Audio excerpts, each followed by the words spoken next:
हरियाणा में बीजेपी की आखिरी लिस्ट जारी हो गई है और सबसे बड़ी बात यह कि इस लिस्ट में हरियाणा में बीजेपी के बड़े नेता रामविलास शर्मा को टिकट नहीं मिला। महेंद्रगढ़ सीट से रामविलास शर्मा ने कल ही नामांकन किया था और अब लिस्ट में उनका नाम ही नहीं है। तो अभी की बड़ी खबर आपको बता दें, रामविलास शर्मा का टिकट कट गया है। हरियाणा में बीजेपी की 3 उम्मीदवारों की लिस्ट जारी की गई है। महेंद्रगढ़ से रामविलास शर्मा को झटका लगा है। हालांकि दिलचस्प यह भी है कि उन्हें टिकट मिला नहीं था, उससे पहले ही उन्होंने नॉमिनेशन फाइल कर दिया था। महेंद्रगढ़ से कंवर सिंह यादव को टिकट मिला है पार्टी की ओर से, जो आधिकारिक वहां पर प्रत्याशी होंगे। तो हरियाणा में बीजेपी की 3 उम्मीदवारों की लिस्ट जारी हुई है। रामविलास शर्मा के लिए बड़ा झटका है, उनका टिकट काट दिया है पार्टी ने। हालांकि रामविलास शर्मा ने बिना टिकट मिले कल ही अपना नामांकन दाखिल कर दिया था। उस दौरान की तस्वीर भी हम आपको दिखा रहे हैं। और हमारे साथ मेरे वरिष्ठ सहयोगी रोहित सावल जुड़ गए हैं, सीधे उन्हीं के पास मैं आपको लिए चलता हूं। रोहित, ये वही रामविलास शर्मा है जिन्हें वहां पर बीजेपी में भीष्म पितामह भी कहा जाता है, पार्टी के अध्यक्ष भी रहे सूबे में। उनका इस तरीके से टिकट कट जाना आखिर क्या बताता है? बिल्कुल, देखिए अखिलेश, रामविलास शर्मा की अगर बात करें तो रामविलास शर्मा हरियाणा की राजनीति में, मैं हरियाणा ही नहीं, अगर आप ये कहें कि पंजाब, हरियाणा, हिमाचल, जम्मू कश्मीर, उत्तराखंड, दिल्ली, ये तमाम वो इलाके हैं जहां पर रामविलास शर्मा ने संगठन में काम किया है। लेकिन हरियाणा में रामविलास शर्मा का कद इस बात से आप पहचान सकते हैं कि 2 बार भारतीय जनता पार्टी के प्रदेश अध्यक्ष रहे, 5 बार के विधायक रामविलास शर्मा रहे और 2014 में जब बीजेपी की सरकार हरियाणा में बनी तब रामविलास शर्मा ही बीजेपी के अध्यक्ष थे। और अखिलेश, मैं आपको बता दूं कि जब हरियाणा भाजपा बुरे दौर से गुजर रही थी तो रामविलास शर्मा एकमात्र ऐसा चेहरा थे जो हरियाणा के गांव-गांव में, जिनको लोग आज भी पहचानते हैं, संगठन का लंबे अरसे से उन्होंने काम किया। और पिछले कल उन्होंने जब नामांकन किया तो नामांकन करने के दौरान भी उन्होंने यही बात कही कि मैं बीजेपी के प्रत्याशी के तौर पर ही नामांकन कर रहा हूं। सिंबल अभी जब मिलेगा तो उसको जमा करवा दिया जाएगा, जब फॉर्म मिलेगा सिंबल का। लेकिन अचानक ये टिकट काट दिया गया। लेकिन अखिलेश, मैं आपको बताऊं, ये टिकट अचानक नहीं कटा, इसकी पृष्ठभूमि लंबे अरसे से बन रही थी। देखिए, आप इस बात को समझिए, रामविलास शर्मा महेंद्रगढ़ से चुनाव जीतते आए हैं। महेंद्रगढ़ दक्षिण हरियाणा में पड़ता है, यानी अहिरवाल बेल्ट जिसे कहा जाए, जहां से कि 11 विधानसभा की सीटें हैं। ये 3 जिले पड़ते हैं, गुड़गांव, रेवाड़ी और महेंद्रगढ़। यहाँ की 11 सीटें, 2014 में बीजेपी को 11 की 11 सीटें यहां से मिली। 2019 के चुनाव में बीजेपी ने 8 सीटें यहां से जीती। यहां के सबसे प्रभावशाली नेता राव इंद्रजीत सिंह केंद्र में मंत्री हैं, सांसद हैं गुड़गांव से, वो कल रामविलास शर्मा के साथ खड़े हुए। उन्होंने बहुत बड़ी बात कही। उन्होंने कहा रामविलास शर्मा का अगर टिकट कटता है तो पूरे हरियाणा में इसका असर होगा, बीजेपी को नुकसान होगा। और उन्होंने ये बात भी कही कि जब मैं कांग्रेस में था तो बीजेपी का झंडा उठाने वाले नेता सिर्फ रामविलास शर्मा हरियाणा में थे। तो राव इंद्रजीत का पूरा साथ उनको था। लेकिन दूसरा गुट भारतीय जनता पार्टी का, जो राव विरोधी गुट है, उस गुट को यह बात पसंद नहीं थी। वो लगातार रामविलास शर्मा की शिकायतें कर रहे थे। और मैं अखिलेश एक बात और जोड़ दूं आपको, इससे पहले आप अगला सवाल पूछे। एक शिकायत दर्ज की गई, एक वायरल हो रही है महेंद्रगढ़ में एक शिकायत की। चीफ सेक्रेटरी ऑफिस ने प्रशासन को लिखा है कि इस शिकायत पर अग्रिम कार्रवाई की जाए। रामविलास शर्मा पर धोखाधड़ी का आरोप भी लगा दिया गया। तो इस पर भी राव इंद्रजीत ने कल कहा कि ये कौन सी राजनीति है कि एक व्यक्ति पर टिकट नहीं देने के लिए, ऐसे बहाने बनाने के लिए इस तरह के भी आरोप लगाए जाते हैं। तो कुल मिलाकर ये कहा जाए कि रामविलास शर्मा का टिकट कटना हरियाणा में बीजेपी के लिए, देखिए क्या है कि संदेश बहुत बड़ी चीज होती है। विजिबिलिटी एक चीज है, लेकिन मैसेजिंग दूसरी चीज है। रामविलास शर्मा को टिकट नहीं देना पूरे हरियाणा में एक मैसेज है कि आखिरकार बीजेपी क्या कर रही है। जी अखिलेश। बिल्कुल, अब ऐसे में रोहित, देखिए सवाल कई अहम खड़े होते हैं। जिस तरीके से आप बता रहे हैं, उनके बारे में पूरी जानकारी दे रहे हैं, पूरा आपने उनका बैकग्राउंड बताया। संगठन को खड़ा करने में उस दौर में इनकी भूमिका रही जब बीजेपी वहां बहुत कमजोर थी, आरएसएस से भी जुड़े रहे हैं। नॉमिनेशन तक फाइल कर दिया उन्होंने, हालांकि टिकट उन्हें मिला नहीं था, उसके बावजूद नॉमिनेशन पहले फाइल कर दिया उन्होंने। और ऐसे में उनका टिकट काट देना, वही सवाल जो आप कह रहे थे, अगर संदेश के लिहाज से हम देखें, परसेप्शन के लिहाज से देखें, तो बीजेपी को आने वाले दिनों में कितना नुकसान हो सकता है इससे? देखिए अखिलेश, अब बीजेपी को अगर देखिए आप, बीजेपी का जो उदय हुआ हरियाणा में 2014 में नरेंद्र मोदी के चेहरे पर, उसके बाद मनोहर लाल मुख्यमंत्री बने, 2014 से 24 तक का जो ये सफर हरियाणा में बीजेपी का, भारतीय जनता पार्टी ने हरियाणा में ऐसा प्रयोग किया कि हर जिले में, या यूं कहा जाए कि हरियाणा के हर पॉकेट में ऐसे नेताओं को बीजेपी में लाया गया जो दूसरे दलों के थे, जिनका प्रभाव अपने आसपास की सीटों पर था, उनको बीजेपी साथ लेकर आई। देखिए, मैं राव इंद्रजीत की बात हमने अहिरवाल क्षेत्र से की। इसके अलावा बात करें चौधरी बीरेंद्र सिंह की बात करें, बड़े चेहरे हैं, चौधरी सर छोटू राम के नाती हैं, उनको बीजेपी लेकर आई। ऐसे कई बड़े सारे नाम हैं, तो उन सब लोगों को लेकर आए, उनको बीजेपी ने अकोमोडेट किया। लेकिन इन सबको अकोमोडेट करने में, इन सबको लाने में, सबको साथ चलाने में रामविलास शर्मा की बड़ी भूमिका रही। रामविलास शर्मा का नुकसान देखिए, मैं आपको एक बात बता दूं, ठीक है, उम्र दराज है, अनुभवी है, उम्र दराज और अनुभवी। और दूसरी बात यह है कि हरियाणा बीजेपी में अभी जितने भी विधायक हैं जो बीजेपी के ऑर्गेनिक कार्यकर्ता हैं, वो वही लोग हैं जो इन्हीं लोगों के हाथों से बन के निकले हैं, चाहे मनोहर लाल खट्टर हो, रामविलास शर्मा हो। तो रामविलास शर्मा का टिकट कटना पूरे हरियाणा में आज एक मरमरिंग है। मेरी बहुत सारे लोगों से हरियाणा में आज सुबह से बात हो रही है, कल से बात हो रही है, तो सबकी जुबान पर एक ही बात है कि अरे भाई रामविलास का टिकट काट दिया, अरे भाई रामविलास का टिकट काट दिया। तो अखिलेश, इस बात से अंदाजा लगाया जा सकता है कि रामविलास शर्मा बीजेपी के बड़ा चेहरा हरियाणा के थे और लोग उनको बीजेपी का पर्याय मानते थे। संगठन से जुड़े हुए आदमी है, संघ से जुड़े हुए आदमी है। और दूसरी बात अखिलेश, एक हैरान करने वाली बात यह है कि बीजेपी की एक आंतरिक एक परंपरा है कि अगर भारतीय जनता पार्टी में किसी का टिकट कटना है तो बड़ा परिवार है, संघ के आनुषंगिक संगठन है, तो बातचीत हो जाती है पहले कि इस बार आपको टिकट नहीं देना, आपको कोई और जिम्मेदारी देंगे। और जो संगठन से जुड़े लोग रहते हैं अमूमन वो बैठ जाते हैं। लेकिन रामविलास शर्मा के केस में इस प्रक्रिया का भी पालन नहीं हुआ, यह हैरान करने वाली बात है। इस पर मैं आगे आपसे रोहित बात करूंगा, लेकिन आपने एक महत्वपूर्ण जानकारी अभी दी थी बातचीत के दौरान, उसके बारे में दर्शकों को बता दें कि दरअसल रामविलास शर्मा को बीजेपी के बड़े बड़े नेताओं का समर्थन है। कल नामांकन से पहले की सभा में केंद्रीय मंत्री राव इंद्रजीत ने रामविलास शर्मा के समर्थन में हुंकार भरी। राव इंद्रजीत सिंह ने कहा कि रामविलास शर्मा उस वक्त के नेता हैं जब हरियाणा में बीजेपी का झंडा उठाने वाला कोई नहीं था, उन्हें इस तरह से बेइज्जत करना ठीक नहीं। पार्टी की सभा के अंदर रामविलास शर्मा जी का नाम ले लिया जाता है तो कम से कम हरियाणा के अंदर कितने ही बड़े और नेता हों, रामविलास शर्मा के नाम के सामने बौने बन जाते हैं। मंचासी अनेक नेताओं का मैं नाम नहीं ले रहा, जानबूझ करके नहीं ले रहा, क्योंकि मुझे इस बात का अफसोस है कि जिस व्यक्ति को, जब मैं कांग्रेस के अंदर भी था, उस टाइम भारतीय जनता पार्टी का झंडा लहराने वाला हरियाणा के अंदर केवल एक नाम था और उसका नाम रामविलास शर्मा था। पार्टी ना दो, लेकिन किसी का भी बेइज्जत करने का किसी को भी अधिकार नहीं है। और इस विषय के अंदर अगर नकारती भी है तो सारे हरियाणा को धक्का लगेगा, सिर्फ महेंद्रगढ़ को धक्का नहीं लगेगा। तो रामविलास के समर्थन में आप देख रहे हैं किस तरीके की बातें कही गई हैं। राव इंद्रजीत ने इस बात पर भी कड़ी आपत्ति जताई। ठीक चुनाव से पहले रामविलास शर्मा के खिलाफ केस दर्ज किया गया। राव इंद्रजीत ने कहा कि यह साजिश इसलिए रची गई ताकि टिकट ना देने का बहाना बन जाए।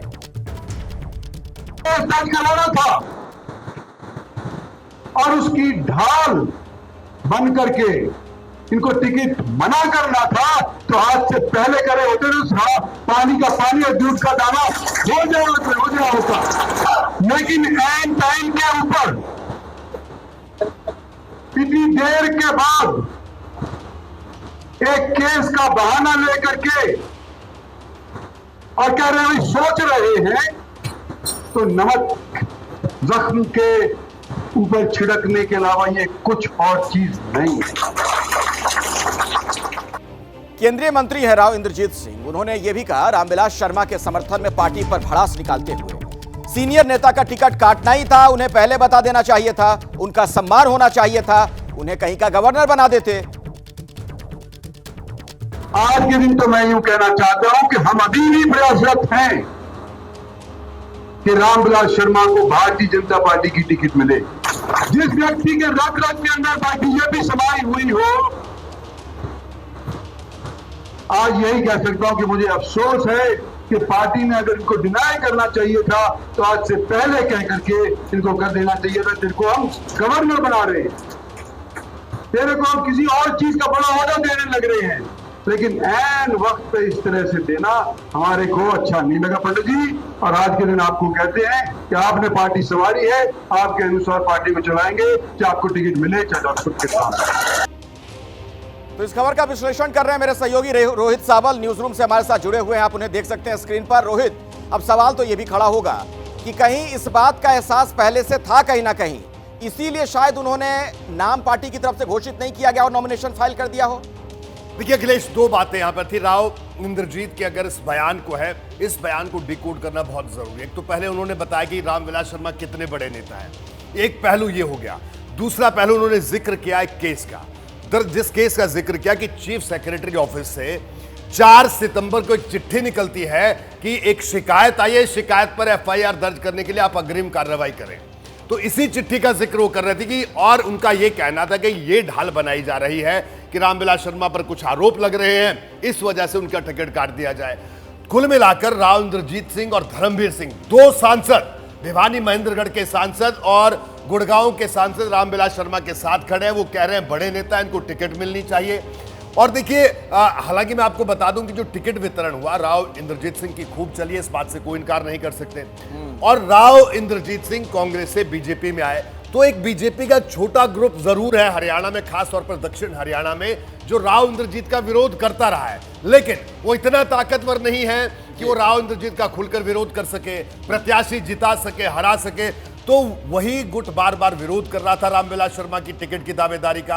और यह भी कहा जा रहा था कि रामविलास शर्मा तो राव इंद्रजीत के साथ खड़े हैं, और इसमें कोई डाउट नहीं है। लोकसभा चुनाव में रामविलास शर्मा ने पार्टी के सिंबल के लिए काम किया, राव इंद्रजीत के लिए काम किया, धर्मवीर चौधरी के लिए काम किया। लेकिन अब यह स्थिति जो पैदा हुई है, ये बीजेपी के लिए बेहद असहज स्थिति है। और आपने धर्मवीर चौधरी का जिक्र किया रोहित, रामविलास शर्मा के नामांकन से पहले जो सभा हुई उसमें भिवानी महेंद्रगढ़ के सांसद धर्मवीर चौधरी मौजूद थे।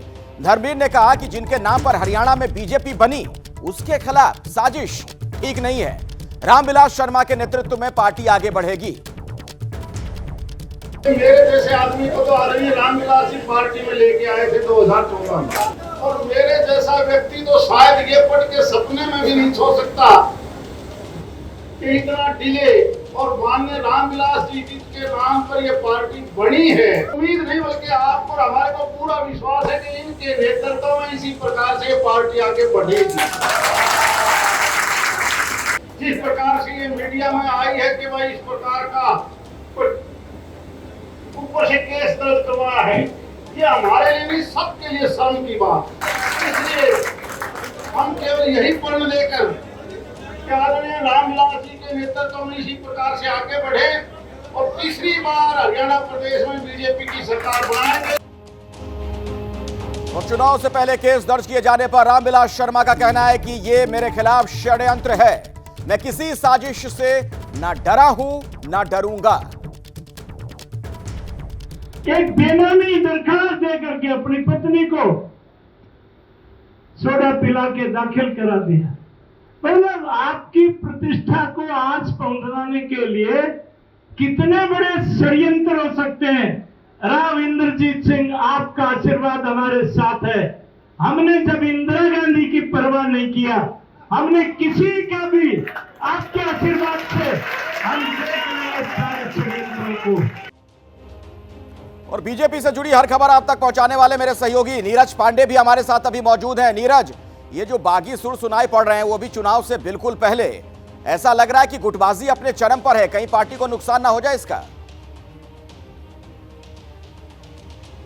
देखिए, निश्चित रूप में रोहित सावल ने बहुत सारी बातों का जिक्र किया और ये बात भी सही है कि हरियाणा में कई गुट है जो भारतीय जनता पार्टी में हावी हैं। दक्षिण हरियाणा में अलग गुट है, आप समझिए पूर्वी हरियाणा में अलग गुट काम कर रहा है, इसके अलावा पश्चिमी हरियाणा में एक अलग गुट पूरा काम कर रहा है। तो इसमें कोई शक नहीं कि हरियाणा इस समय भारतीय जनता पार्टी गुटों में बटी हुई है और कोशिश ये हो रही है कि किसी हर बड़े नेता को कमज़ोर किया जाए, एक दूसरे को कमज़ोर करने की यहाँ पर सियासत चल रही है। तो रामविलास शर्मा वाकई, इसमें कोई शक नहीं, भारतीय जनता पार्टी के बहुत ही वरिष्ठ नेता हैं, बहुत ही पॉपुलर लीडर हैं। और 2014 में यहाँ तक कहा जा रहा था कि जब 2014 में सरकार बनी तो रामविलास शर्मा एक इकलौते ऐसे नेता थे जो सबकी जुबान में था कि रामविलास शर्मा अगले मुख्यमंत्री हो सकते हैं। तो जिस आदमी का नाम मुख्यमंत्री बनने के लिए चल रहा हो, जो आदमी लगातार 5 बार विधायक रहा हो, जो आदमी 2 बार प्रदेश अध्यक्ष रहा हो और उस आदमी का अचानक इस तरह से टिकट काटना निश्चित रूप में सवाल खड़े करता है। और सबसे बड़ी बात यह है कि उस आदमी का टिकट काटा जिसके पीछे दक्षिण हरियाणा की पूरी भारतीय जनता पार्टी यानी 2 जिलों के सांसद, 2 लोकसभा क्षेत्रों के सांसद, कई छोटे नेता, जिले के नेता, मंडल के नेता, सब उस मंच पे खड़े हों और सब उसके साथ खड़े हों, इस एक सुर पे ये कह रहे हों कि रामविलास शर्मा के साथ जो हो रहा है वो गलत हो रहा है। तो कहीं ना कहीं इसका असर पूरे हरियाणा में देखने को आने वाले समय में मिल सकता है, क्योंकि वो सिर्फ भाजपा के नेता नहीं, ब्राह्मणों के भी एक बड़े नेता थे। रामविलास शर्मा की पैठ राजस्थान तक है। कांग्रेस की हम अब बात कर लेते हैं। हरियाणा में कांग्रेस की एक और लिस्ट आई। कांग्रेस ने 5 और उम्मीदवारों का ऐलान किया है। अब तक कांग्रेस की 4 लिस्ट आ चुकी है, जिसमें 86 उम्मीदवारों के नाम का ऐलान किया जा चुका है। यानी 4 सीटें और जिन पर अप्रत्याशियों का ऐलान बाकी है। कुल 90 वहां विधानसभा की सीटें, जिनमें से 86 सीटों के लिए उम्मीदवार तय हो चुके हैं, उनके नाम का ऐलान कर दिया गया है। अब 4 और सीट पर उम्मीदवारों का ऐलान बाकी है। आइए जैनेंद्र के पास मैं आपको एक बार फिर से लिए चलता हूं, हमारे साथ जुड़े हुए हैं जैनेंद्र। अभी जो नाम सामने आ रहे हैं उसमें क्या खास देख पा रहे हैं आप?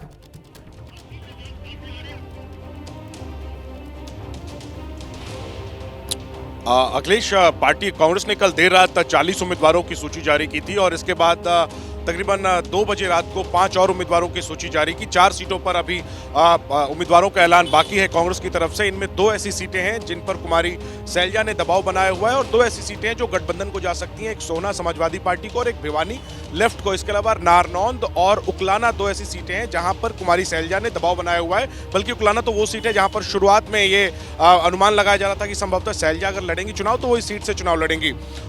कल रात जो 40 सीटों की लिस्ट आई उसमें अहम बातें ये थी कि कैथल सीट से राज्यसभा सांसद रणदीप सुरजेवाला के बेटे आदित्य सुरजेवाला को मौका दिया गया। इसी तरीके से मुलाना सीट है अंबाला में, वहां से जो विधायक हैं, जो अब विधायक थे और जो अब सांसद बन चुके हैं वरुण चौधरी, उनकी पत्नी को कांग्रेस ने उतारा। इसी तरीके से कलायत सीट से हिसार के सांसद जयप्रकाश अपने बेटे के लिए टिकट मांग रहे थे, उनको उनके बेटे को टिकट मिल गया है। तो कांग्रेस की जो 40 उम्मीदवारों की कल रात सूची आई थी, जो तीसरी सूची थी व्यवहारिक तौर पर, उसमें ये अहम बात देखने को मिली कि जो सांसद अपने रिश्तेदारों के लिए यानी बेटे के लिए और पत्नी के लिए परिवार पार्टी पर दबाव बना रहे थे, फाइनली उन सबको टिकट जो है मिल गया। इसके अलावा पंचकुला से चंद्रमोहन को टिकट मिला है, जो पूर्व डिप्टी सीएम है और भजनलाल के पूर्व डिप्टी सीएम रहे, भजनलाल के बेटे हैं। तो ये कुल मिला के बात है। नजरें अब अंतिम 4 उम्मीदवारों की लिस्ट पर है कांग्रेस के, जिनमें माना जा रहा है कि 2 सीटें गठबंधन के लिए छोड़ी जा सकती है, समाजवादी पार्टी और लेफ्ट के लिए, और 2 सीटें हैं ऐसी जिन पर सैलजा और हुड्डा कैंप में बिल्कुल पेच फंसा हुआ है। फिलहाल इतना ही है, बीच में आपको रोक रहा हूं। बहुत बहुत शुक्रिया इस पूरी जानकारी के लिए आपका। नीरज भी हमारे साथ जुड़े हुए थे, आपका भी धन्यवाद। और कर्नाटक से अभी एक बड़ी खबर आ रही है, आपको बता दें कि कर्नाटक के मांड्या में बवाल पर यह बड़ी खबर है। मांड्या हिंसा में अब तक 52 उपद्रवी गिरफ्तार किए गए हैं। नागबंगला इलाके में 2 दिन तक धारा 144 लागू। भारी संख्या में पुलिस फोर्स की तैनाती की गई है। दरअसल कल मांड्या के नागबंगला में हिंसा भड़क गई थी। गणपति जुलूस के दौरान तोड़फोड़ की घटना सामने आई थी, आगजनी हुई थी। आज विश्व हिंदू परिषद ने नागबंगला बंद का आह्वान किया है। 2 दिनों के लिए धारा 144 लागू है। भारी संख्या में पुलिस फोर्स की तैनाती की गई है। कल मांड्या के नागबंगला इलाके में हिंसा भड़क गई थी, आगजनी की घटना तक हुई थी। इस मामले में 52 उपद्रवियों को अब तक अरेस्ट किया जा चुका है।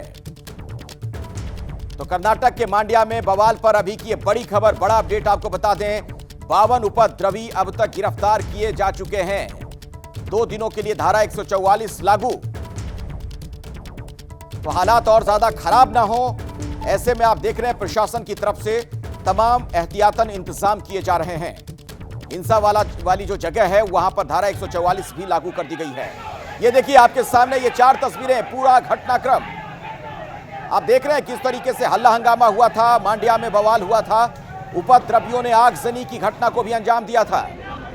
गणपति जुलूस के दौरान ये तस्वीर वाकई बहुत चिंता वाली बात, जिस तरीके से हंगामा हुआ, आगजनी हुई और इस बवाल के बाद तनाव की स्थिति। प्रशासन पूरी तरीके से अलर्ट मोड पर है।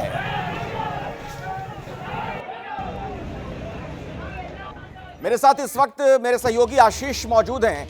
आशीष, अब क्या हालात है, क्या स्थिति और नजर आ रही है? प्रशासन की सख्ती तो दिख रही है। जी देखिए अखिलेश, बुधवार की शाम की इस हिंसा के बाद प्रशासन चुस्त और मुस्तैद हुआ है। भारी संख्या में पुलिस बलों की तैनाती प्रभावित इलाके में की गई है। जो सेंसिटिव एरियाज हैं मांड्या के, वहाँ भी तैनाती बढ़ाई गई है। उसके अलावा राज्य अगर कर्नाटक की बात करें, जो जितने भी सेंसिटिव प्लेसेस हैं वहाँ भी सुरक्षा व्यवस्था कड़ी की गई है। अगर इस घटना की बात करें तो एक गणपति का प्रोसेशन निकल रहा था, जुलूस निकल रहा था। आरोप यह है कि एक दूसरे संप्रदाय से संबंधित जगह के पास ये जुलूस रुकती है, डीजे पे गाना बजाया जाता है और वहाँ डांस किया जाता है, और उसको लेकर दूसरा पक्ष जो है विरोध करता है और फिर विरोध जो है विवाद में बदल जाता है। हालांकि जो गणपति प्रोसेशन से जुड़े लोग हैं उनका कहना है कि उन्होंने मात्र 4 से 5 मिनट तक ही उस जगह पर रुककर डांस किया था और उनके ऊपर हमला हुआ, जिसको लेकर इन्होंने रिटेलिएट किया। लेकिन जाहिर तौर पे विवाद हुआ है। अब तक पुलिस ने करीब 50 से ज़्यादा लोगों को हिरासत में या फिर गिरफ्तार किया है। सीसीटीवी की मदद से अन्य जो आरोपी हैं उनकी गिरफ्तारी या उनकी पहचान की कोशिश की जा रही है। उसके अलावा अगर हम बात करें डैमेज की, तो करीब आधा दर्जन बाइक और आधा दर्जन दुकानें ये जलकर खाक हुई हैं। करीब 15 से ज़्यादा बाइक्स जो हैं वो डैमेज हुई हैं। उसके अलावा कुछ 4 पहिया जो वाहन हैं वो भी डैमेज हुए हैं।